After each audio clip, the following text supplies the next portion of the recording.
BRS party లీడర్లు హరీష్ రావుకి సంబంధించిన cadre ఉంటుంది కదా, వాళ్ళు హరీష్ రావుకి ఫోన్ చేసి అన్న మా రక్తం మరుగుతుంది, కవిత ఇట్లా మాట్లాడడం మేము భరించలేకపోతున్నాం, మీరు ఇంత ఫైట్ చేసిరు పార్టీ కోసం. మొన్న కాళేశ్వరం గురించి అసెంబ్లీలో చర్చ నడిచినప్పుడు హరీష్ రావు కాంగ్రెస్ పార్టీ లీడర్లకు అందరికీ సమాధానం చెప్పిండు. రేవంత్ రెడ్డి, ఉత్తమ్ కుమార్ రెడ్డి, భట్టన్న, పొంగులేటి శ్రీనివాస్ రెడ్డి, సీతక్క, తర్వాత పొన్నం ప్రభాకరు, ఉత్తమ్ కుమార్ రెడ్డి వీళ్ళందరూ లేచి హరీష్ రావు పైన మరలబడుతుంటే, హరీష్ రావుని తిడుతుంటే, హరీష్ రావుని టార్గెట్ చేస్తుంటే హరీష్ రావు అన్ని భరించి వాళ్ళు అడిగిన ప్రతి ప్రశ్నకి సమాధానం చెప్పిండు. వాళ్ళు అడిగినటువంటి ప్రతి అంశానికి హరీష్ రావు ఓపికగా సమాధానం చెప్పిండు. కాళేశ్వరం అవినీతి జరగలేదు, కాళేశ్వరం లీగల్గా కట్టినాం, అన్ని అనుమతులతో కట్టినాం, పర్మిషన్స్తో కట్టినాం అని చెప్పి కుండలు బద్దలు కొట్టేటటువంటి విధంగా కాళేశ్వరం గురించి హరీష్ రావు మాట్లాడిండు. ఇవన్నీ మాట్లాడినా నా పైన బద్నాం చేస్తుర్రు, నన్ను ఇబ్బంది పెడుతున్నారు అనేటటువంటి ఆలోచన హరీష్ రావు కూడా వచ్చి ఉండొచ్చు.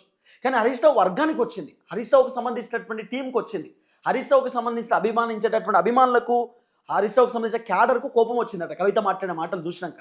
అప్పుడు హరీష్ రావుకు ఫోన్లు చేసిరట, అన్న మాతో అయితే లేదు, మీరు ఏదో ఒక రియాక్ట్ కావాలి, ఒకవేళ మీరు రియాక్ట్ కాకపోతే మీరు ఆమె మాట్లాడింది అన్ని నిజాలే అనుకుంటారు జనాలు, ఏదో ఒకటి చేయండి అన్నప్పుడు